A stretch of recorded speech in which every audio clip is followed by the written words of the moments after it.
What's up, guys? So, this might be a surprise to some of you. If you've been watching the reviews on this channel, then you'll know what I'm talking about. If you're new and you're coming in for the first time, then you're not going to know what I'm talking about. But look, Spider Man 2 came out last Monday in the theater. I took off work to see it. It was the only Spider Man film I was able to take off and see. But Spider Man 3 did release this past Monday night. Guess what? I didn't have the chance to see it in the theater, but what I do, I watched it at home. It's fine. Don't worry about it. I was still able to watch the film again. Look, I've grown up with the Sam Raimi Spider-Man films, particularly the first two. But the third one came out, I was a little older, but I still remember seeing it with I saw it with my aunt and uncle. And I just remember having a blast. Now, the theater I saw it in wasn't the best theater.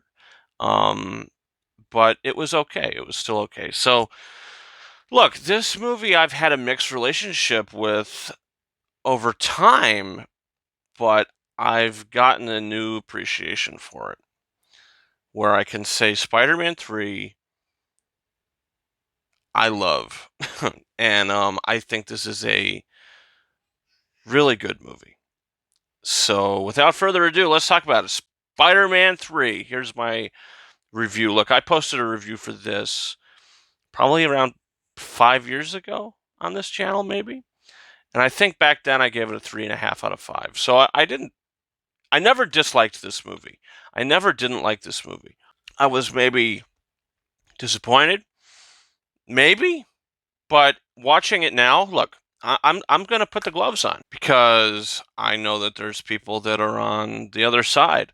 Look, after seeing so many reactions of people seeing this in the theater and the applause that happened so many times with the Bully Maguire, look, this movie is memeable. Okay, um, very much like The Room, Tommy Wiseau's film. It's very memeable. But the thing is, that movie's so bad it's good. This movie is just pretty good with memeable stuff. That's how I feel about it. So people have said this movie is a mess, over bloated, too much going on, and I've always said this movie has had a beating heart and soul. And let's just go through it. I'm just going to say why this movie works for me. And after rewatching it, why it works so well. And why I think Spider Man 3 is better than the Andrew Garfield films. Even though I like Andrew Garfield as Spider Man, particularly more in The Amazing Spider Man 2 and No Way Home. The first film is okay, but I like this film better than the Garfield films. And, I think this is better than Spider Man Far From Home, the second Tom Holland movie. I think Homecoming and, well, this is like right neck and neck with me with Homecoming. That's a different conversation. Let's get into it. Talk about Spider Man 3. Look, like I said, this movie is about forgiveness. I don't think I said that yet, but this movie is about forgiveness. It has a beating heart and it has a beating soul. The relationship between Peter Parker and Harry Osborn. Look, in the second film, Harry Osborn is going kind of insane on the hunt for Spider-Man, wanting to find Spider-Man. Octavius, that whole thing kind of blew up in his face. So by the end of it, when he finds out that Peter Parker is Spider-Man, his best friend is Spider-Man, and now he's got to deal with that. He's having visions of his father. He finds all his father's equipment. Okay. So this film, we get three villains. The first villain we get is the New Goblin. So Harry Osborn is taking the serum. He's getting revenge. He's doing it. This is it's time. It's come to a head. So I can say that the first, I don't know, 20, 30 minutes of this movie is great. I love the first 20, 30 minutes of this film. I think that the opening, when we catch up with Peter and, him talking about the city and how everybody loves Spider-Man and he's having a great time, he's in love, he's going to get engaged, blah, blah, blah. He's topping his class. I thought it was great. right in step. We're getting right back into it from Spider-Man 2. Okay. Now, keep in mind, Spider-Man 2, if you didn't see my review for that I posted last week, that is one of my top 5 favorite movies of all time. Spider-Man 2 is a masterpiece. I got this from the movie theater. I had it framed. I mean, it's Spider-Man 2. I love Spider-Man 2. It's an incredible film. So, this film, just because it wasn't as good as Spider-Man 2, I think that left a lot of people disappointed. But let's take it for what it is, which I'm doing right now. So we've got Peter telling us all these things. He's top in his class. We get a glimpse of Gwen Stacy. We get introduced to her here. I think, hey, this is a good place to introduce her. Why not? It's not like she was introduced with 5 other characters. No, she gets her own little introduction at the beginning of the film. We see Mary Jane. She's successful on stage. And then we see Harry Osborn. He's up on the balcony, and then they talk. They have a little conversation. We see where we're at. Harry's like, come on, tell it to my father, raise him from the dead, and all this. And it's like, okay, this is where we're at. He goes home, takes the serum, and we get the scene, with Peter and MJ, and he says that he loves her. The second film is like, he can't say it. He can't say, I love you. Until the end of the film where he comes into it, and she's like, you did love me, even when you tell me you didn't. And he nods his head, yes. This film, she says, do you love me, or something like that? And he says, I love you so much, or something when they're in the web. And then we see the symbiote blast in from the sky. Okay, we get a little hint of the symbiote. What is this? It's black goo sticking to his bike. It's going to go home with him. All right. And then we're introduced to the Sandman, who I think is a great villain. I think he's great. I think he's maybe not as great as Doc Ock or Green Goblin, but he's close. Thomas Hayden Church is fantastic. Christopher Young's score is fantastic for the film and for the Sandman's theme. And we're introduced to him. Wants to get money for his daughter. He's got good intentions. But when he's trying to evade the cops, he falls into an experimental thing, whatever the hell it is, that he turns into the Sandman. Sand gets in through his body, and he becomes the Sandman. In a great sequence, the birth of the Sandman. As I mentioned, Christopher Young, his score here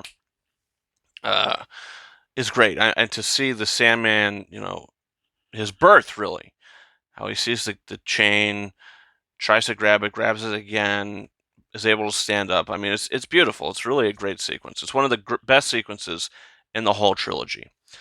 So, and then you get the fight between Harry Osborn and Peter Parker. They're going at it, New Goblin and Spider-Man, but he is Peter Parker. He's in his regular clothes. So that was interesting to see. It was kind of the first time seeing it. Now, this is like the first action scene of the film. And you notice, okay, the visual effects aren't as good as they were in Spider-Man 2. Spider-Man 2, the effects were flawless. It's the only superhero film to win Best Visual Effects at the Oscars. Spider-Man 3, it looks more digital. It looks more CG. Now, I don't hate it. I don't think it's like terrible CG, but it's noticeable after watching the second film. So they have a fight. He's got the ring from Aunt May, who Aunt May only has, 2 scenes in this film? But she's the heart and soul of the whole trilogy, I think. Rosemary Harris is incredible, and she's the best Aunt May. Say what you want about the other two. Rosemary Harris is the best, and her speeches are great. Spider-Man 1, everything she says. Spider-Man 2, Spider-Man 3, everything she says. Rosemary Harris is fantastic. So she's giving Peter the ring. They have a nice conversation. It talks about Uncle Ben. It's sweet. The fight.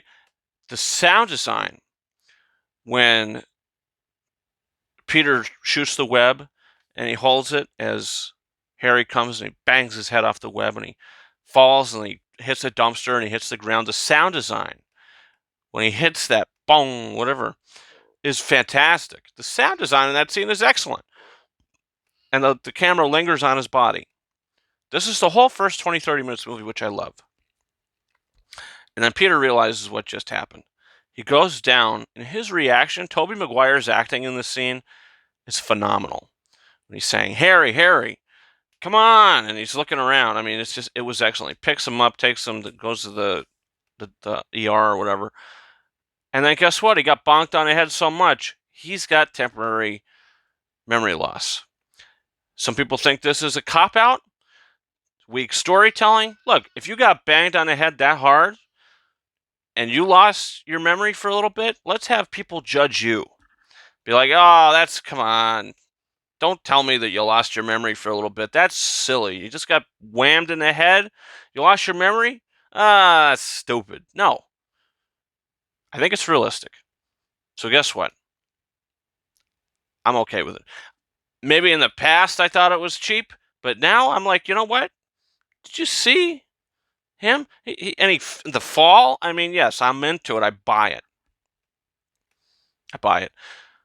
The way he comes out of it, maybe not as much, but the way he goes into it, I buy it 100%. So they have their relationship back. You haven't seen the Peter Parker and Harry Osborn real relationship since Spider-Man 1 as best friends. Spider-Man 2, you didn't get that because Harry was going through his own thing. So you see that. You get reminded of that friendship, which I think it was nice to see again. They're not just enemies the whole film and they make up at the end. You see that friendship again. You have the opportunity to see it again, which I thought was really nice, really sweet, and really heartwarming. You then see Gwen Stacy in a photo shoot. There's some crane that breaks or whatever, so the window gets shattered, the building, whatever, hanging out the side. Spider-Man comes swinging in. The score in this scene, incredible. The effects, look, these are the effects that work for me in this movie, seeing Spider-Man. I mean, really, all the effects when we see Spider-Man swinging around are pretty good. It's just some of the action stuff that's not the best. But we see Spider-Man coming in, and I believe they cut all the score, and it's just sound effects as you see Gwen falling and Spider-Man just swinging down, evading all the rubble and all this as he saves her. I mean, that was really fantastic. And as he's swinging, it zooms into the eye, and he sees what's going on. I mean, great stuff. Okay, this all works. And we see Eddie Brock taking pictures. Who are you? Eddie Brock. I'm the new guy for the Bugle. Okay. He gets his introduction. And then you get an introduction to Captain Stacy, but he's a secondary character. It's not very important. So you get that introduction. Spider-Man goes down there. Okay, swings away. There's a lot going on in this film. But so far, I think it's handled very well. I don't think it's sloppy at all. I think the way everybody was introduced, it's okay. It works for me. All right. We get Peter Parker going to the Bugle, seeing Jonah Jameson again. His humor is great. J.K. Simmons was the perfect casting. One of the best castings in a film. And it's like Spider-Man's hand in a cookie jar. That whole thing was memeable. But the memeable stuff doesn't come in until later with Tobey Maguire. But it's like you'll never get that shot. So it sets up a rivalry between Peter and Eddie. Peter's been taking these pictures forever. Eddie comes in, starts wanting to sell pictures of Spider-Man to Jonah. Peter don't like that. Of course not. So it's okay. Now I got competition. And he didn't like that. So we find out that Sandman killed Uncle Ben. I think that was great. The storytelling here was fantastic. The Sandman stuff works so well for me. That Sandman's accomplice was the one that we thought killed Uncle Ben. No, he had an accomplice. He wasn't alone. Sandman was the driver. So we see later on what truly happened, but, Peter's just instantly filled with anger. So many things are happening in his life right now. What's going on with the Bugle? What's going on with now his uncle's killer is still out there. But at the same time, he is loved as Spider-Man. So there's a great sequence where you have the fight between Spider-Man and Sandman in the back of that truck. That fight was fantastic. Love that action sequence. But before that, there's the Spider-Man, he gets the key to the city. That whole sequence, look, could I have done without him doing the upside down kiss with her? Yes. But you get Harry and MJ, they're catching up. didn't mind that, but he comes in, he does that upside down kiss, and he goes to fight the Sandman.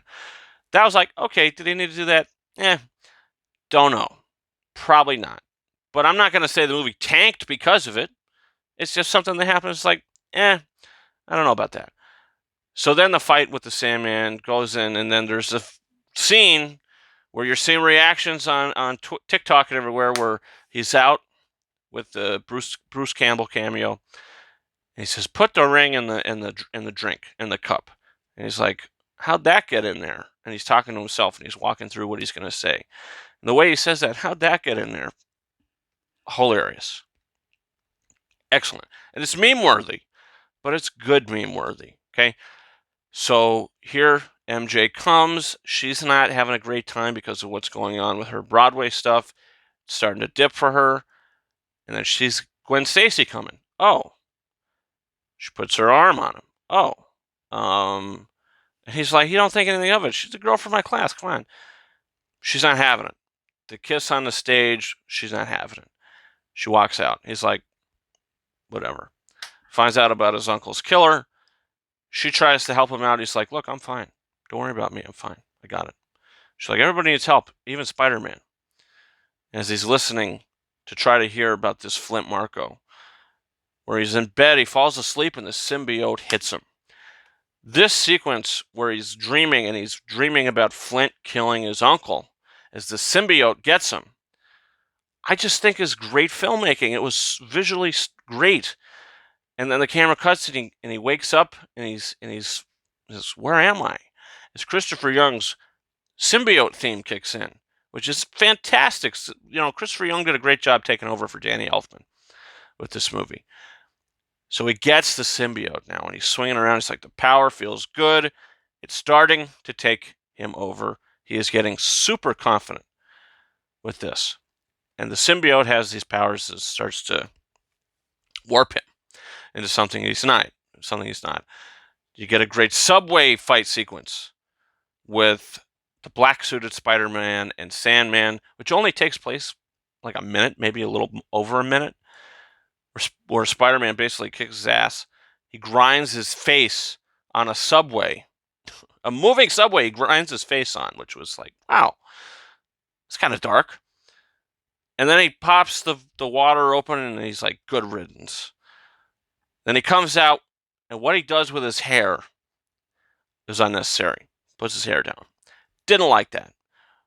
Why does he feel like he needs to put his hair down? Emo Peter Parker? I don't mind Bully Maguire. But emo Parker? Not for me. But it doesn't tank the film. Okay? So he's talking to Aunt May. Hey, Aunt May, listen. Spider-Man killed him. Spider-Man doesn't kill people. Yeah. Oh, he doesn't. But guess what? He did. So supposedly. MJ comes out. She sees Spider-Man swinging around. She's like, wow, he's getting all the fame, and he don't give a crap about me. So she goes to see Harry. She texts Harry, hey, help me out. Let's talk. And then he's there for her. He reads a poem. They're making some whatever. And they kiss. She regrets it, leaves instantly. I didn't think any of that was... I don't think any of this is really messy. People see this movie's messy. I don't really think it's messy. I think everything is laid out. There's a lot going on, but that doesn't make it messy. Okay? That's just my opinion. And as the black suit's taking over and Harry is kissing MJ and he says to her later on, you want Peter to live to do this for me. She's forced to leave him. And Harry's like, hey, I'm the other guy. And Peter's so through with it, with the symbiote and everything. This is where he turns. This is where the Bully Maguire comes out. He has had enough. So he goes and they have a fight. The whole strawberries meme. Okay, why not? But the fight they have. Well, look at little Goblin Jr. You're going to cry? Bully Maguire, here we go. Let's get that applause. It's funny. It's cool. Why not? That fight was good, and it ends with him throwing a pumpkin bomb on him and blowing up half his face, which we find out later. So it was pretty, like, wow, okay. And then we see him walking down the street. He's like talking to Jonah Jameson. I want the staff job. Okay, double the money. He's confident. The symbiote is making him something he's not. That's the point. So he's confident. He's walking around doing his dance while that great song is playing. Everybody, not somebody, do that funky soul, whatever. Great. He's coming out doing his thing. It's ridiculous, but I love it. And it does not tank the film for me. It's like, this guy's confident. Give him a break. After everything he's gone through in his life, let him do it. Let him do it. Okay? So he does it. Sandman, guess what? He comes back. Comes back, the mud turns back in his hand. He comes back. He's got the keychain of his daughter. He's like, okay. And he's got that motivation throughout the whole thing, where he eventually teams up with Venom. Because it's like, oh, you want to help your daughter? Sandman, come on. Spider-Man won't let you do it, but I'll help you out. So they team up. And at this point, Peter is wanting to get back at MJ for leaving him. So he takes Gwen to the bar where she's working. Before that, you got that great, I'm going to put some dirt in your eye, where he sees that Brock was trying to frame Spider-Man. Trashes that whole thing, ends Brock's career at the Bugle. So now Brock is like, he took my girl, he took my job, he humiliated me. I'm going to go to a church and pray. I want Spider-Man to die. Can you do that for me, God? It's me, Eddie Brock. So, yeah. Whatever. So the bar scene, when he's dancing at the bar, flipping the chair around, he's giving a performance. Didn't tank the movie for me, but I don't know. I mean, the audience was clapping. It was fun. It's fun. It's fun. It's entertaining. And he's like going up to MJ after that, and she's like, and first of all, Gwen is like, that was all for her. And he don't give a crap, and she leaves. And he's going up to MJ, and the guy comes up, and the other guy, the bouncer, is like, everything okay here, Paul? And he's like, yeah, everything okay here, Paul? It's like, get him out of here. Get your hand off of me. I love that. And then he knocks the guy into the wall. He's knocking everybody off of him. MJ tries to stop him, knocks her onto the ground, turns around. She's like, what are you? Or whatever she says. Who are you? He's like, I don't know. I've gone too far. Goes outside, goes up to a church. Where's the great shot, that teaser poster shot. Beautiful stuff. And the bell starts ringing, symbiote starts coming off. Brock is praying to God to kill Spider-Man. Looks up, Parker. Yeah, Parker's that black-suited Spider-Man. Guess what? The symbiote comes off, goes down to Brock. Now Brock wants to kill Spider-Man. Guess what? He's got the symbiote to do it. People are disappointed in this film that Venom got the short end of the stick. Guess what? This isn't a Venom movie. It's a Spider-Man movie. That's the way they decided to use Venom. Take it or leave it. If you think it's a bad way they use the character, fine. I think, look, this is just a way they use the character in this film. Venom was never meant to be a lead character in this movie. Okay? So, if you don't like that, I'm sorry, but the way they used him, he is wanting Eddie Brock. Look, he wants revenge on Peter Parker. So he takes MJ, and then you got that great showdown at the end of the film, where Peter sees that they've got her, and he goes to Harry. Look, I need your help, and he's like, get out. I'm not doing this anymore. Get out. Don't care. You blew up half my face. I'm good. And Bernard comes to him and he says, look, I've seen some things. And people are like, well, why did he wait all this time? Why didn't he tell him that his father killed himself first thing? Well, maybe he didn't want to. He was silent. He was like, look, I've seen some things in this house that I never spoke of. But he sees that the room was trashed. Something's going on here. Okay? And he says, look, when I cleaned your father's wound, it was his own blade, the glider, that killed him. He killed himself. He died by his own hand. Love you, your friends love you. And that was all that Harry needed. You know what? Oh. Okay. And it's not like he didn't go to the fight. No, he was like, you know what? Okay. Let me help him. So he goes, and they team up. Grab hands is great. Applause moment. The part where Spider-Man is just fighting them at first, really cool. The score is great, and the bit where Venom's got him down and Sandman's pounding on him. I mean, it's pretty intense, pretty dark stuff. And the Goblin comes in. You hear that new Goblin theme. They save MJ, and Harry ultimately sacrifices himself. Sacrifices himself to save Peter. He died the same way his father died. Pretty ironic. And then Harry defeated the Sandman, blowing him up and all that. And then Flint was probably just like, I'm getting bombs in my head. I'm good. I'm quitting. This is not working out for me. And Peter defeats Eddie by getting the symbiote off of him. Once he gets the symbiote off of him and pulls him out, you see just the symbiote and the Venom face as it rises before that he throws the pumpkin bomb into him. I mean, just the way that the symbiote looked, that was pretty awesome. Just on its own. That was incredible. Throws the pumpkin bomb. Eddie's like, no, what are you doing? Jumps into it, dies, blows himself up. And then the Sandman's standing there, and he talks to Peter, and he's like, explains. The gun was in my hand. I shot it. It wasn't even on purpose. I'm not asking you to forgive me, but I just want you to understand. He's like, look, I've done terrible things too. I forgive you. The movie is about forgiveness. Forgiveness with Peter and Sandman, Peter and Harry, Harry and Peter, Peter and MJ, the whole damn thing. Guess what? Eddie Brock couldn't learn forgiveness, so he doesn't make it. Harry does, but he sacrifices himself, which is a beautiful, beautiful score where they have that final conversation. I should have never hurt you. It doesn't matter now. You're my friend, best friend. Done. Beautiful shot.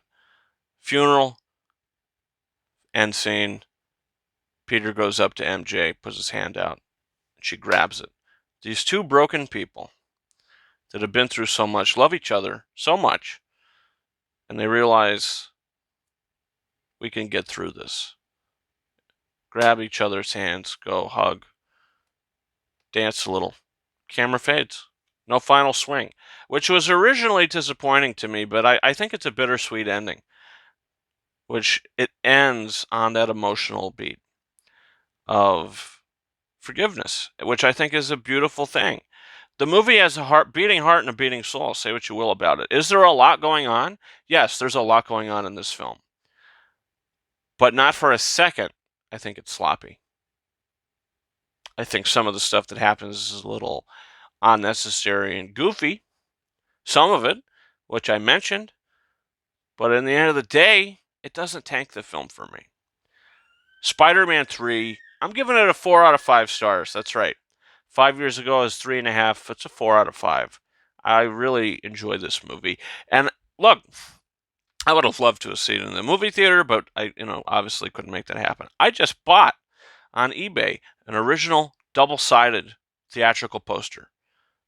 The poster that I've been showcasing this review with the black and red Spider-Man. So I can't wait. I'll be hanging that up. I'm sure I'll be posting that on Instagram and Twitter if you guys want to check that out. But yeah, that's my thoughts on Spider-Man 3. A very good film. Maybe not a great movie, but a very good film for me. And I don't think it's sloppy. There's a lot going on, but I think it's done competently. So that's where I'm at. Guys, comment down below. What are your thoughts on Spider-Man 3? Be honest. Do you disagree? Come on.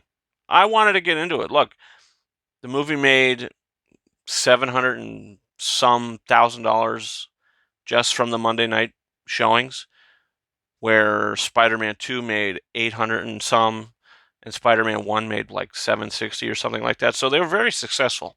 I'm interested, and that's just one night. I'm interested to see where the Garfield films and the other films are going to play out. But look, in the end of the day, I'd love to see Sam Raimi do Spider-Man 4. There's interviews with him where he's like, look, we got to see where Peter's at now.